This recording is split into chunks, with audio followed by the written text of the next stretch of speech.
Row 18, plot 20. Hey everybody, welcome to Now It's Dark. I'm Jim. I'll be watching is a movie that I just watched on Vudu. This is a 2023 film, 1 hour and 30 minutes. Just under 300 reviews on IMDb, so it's got a low 3.7 star rating. They have this tagged on IMDb as a sci-fi thriller. So we'll get into the sci-fi part in a second, and we'll discuss, and you can leave in the comments down below if you think that this qualifies as sci-fi. So I'll be watching after her tech genius husband, Bob Morley, leaves on a work trip. Julie, Eliza Taylor, still mourning the loss of her sister, is trapped in their new isolated home and must fight her own fears to stay alive.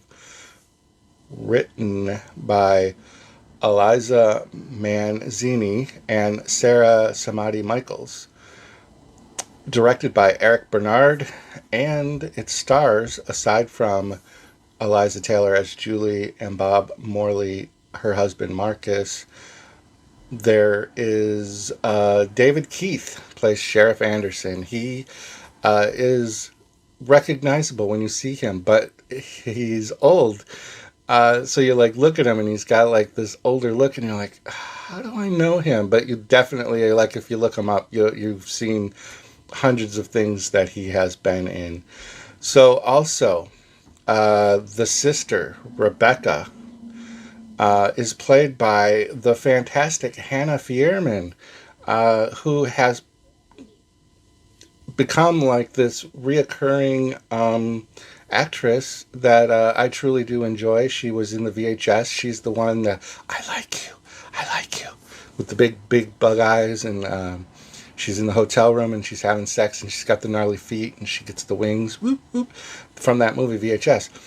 I didn't recognize her. I love her, and I watched the movie, went to IMDb to kind of firm up my notes for this review, and I see her listed, and I'm like, what? I had to go back to this movie and watch it because she looks so different. She's got makeup and her hair different and everything. Well, also, she's the sister that gets killed right away in the beginning of the movie. Spoiler alert. But I mean, it's in the synopsis. That's the whole premise of the movie, is Julie's traumatic kind of trying to deal with her sister's death, that's suspicious. And also the stress of moving into a new home. And the home is a character in the movie, basically. And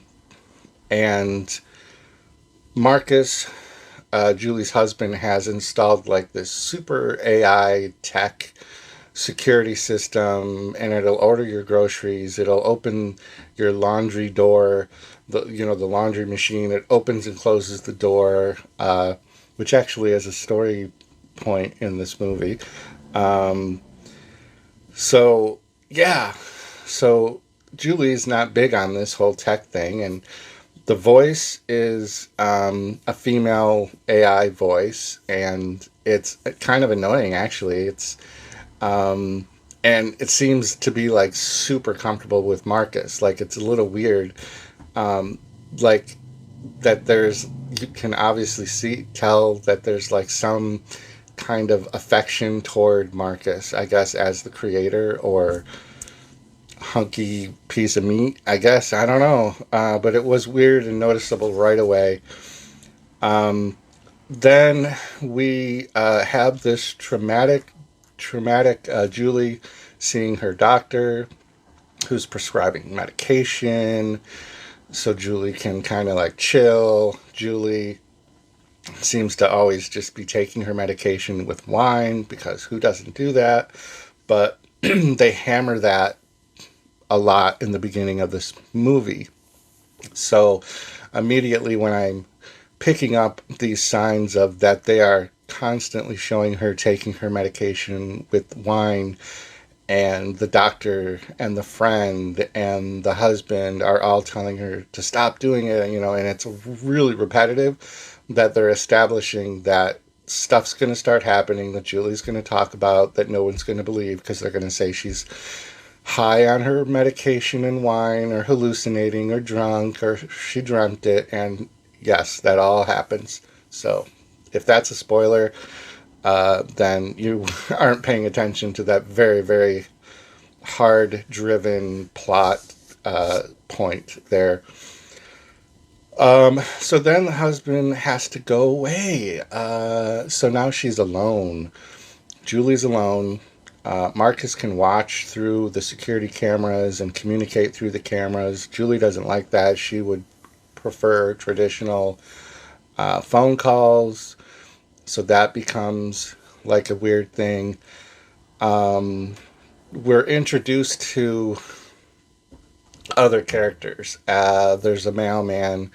There's I think I wrote down electrician, but I don't know that he was technically an electrician. Because at one point the house gets up to like 102 degrees, and Julie calls to have that fixed. And so that character has to come back and forth. And you do kind of get to where, like, is Julie kind of hallucinating some of this stuff? Or is Marcus doing stuff? Or is there, like, something else with her sister's death that's the reason that Julie's hearing things and seeing things and things are happening? So there's a lot of different red herrings. There's enough characters. There's the husband, the doctor, Julie's friend that she constantly is calling. There's the technician guy, the electrician. There's the mailman. We have the police officer, David Keith. Maybe he is involved in some way. So, or is it Julie's just imagination? So there's a lot going on.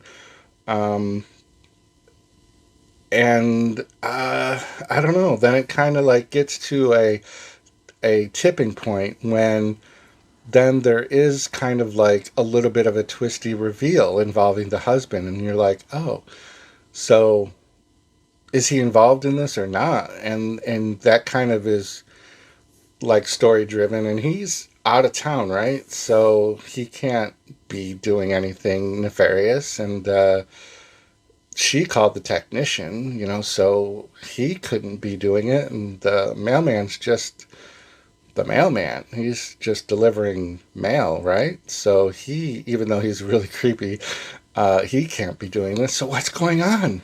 Well, I'm not going to tell you. You have to watch.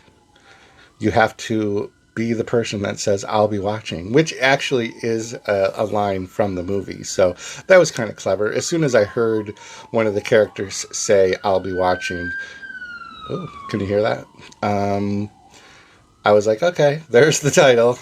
So it's not horrible, but it's not horror. It's definitely more of like that kind of like home invasion feel type movie, which isn't horrible. Like, that's not a bad thing. I just don't know that the suspense is enough. It wasn't enough for me. And because of the overpowering hammering of the Julie has no credibility because she's post-traumatic, she's taking pills, and she's drinking wine all the time. And then they just throw like all these characters at you to try to like filter through who done it, who's the bad guy, who's the bad girl, And then so there's the husband twist, and then there's the twisty twist reveal at the end of the movie. That's okay. It's not horrible. But I would be very interested to hear other people's take on this. I do have a trigger warning written down because there is a fur baby that doesn't make it to the end of the movie. So the body count is not high, but unfortunately, the fur baby doesn't make it.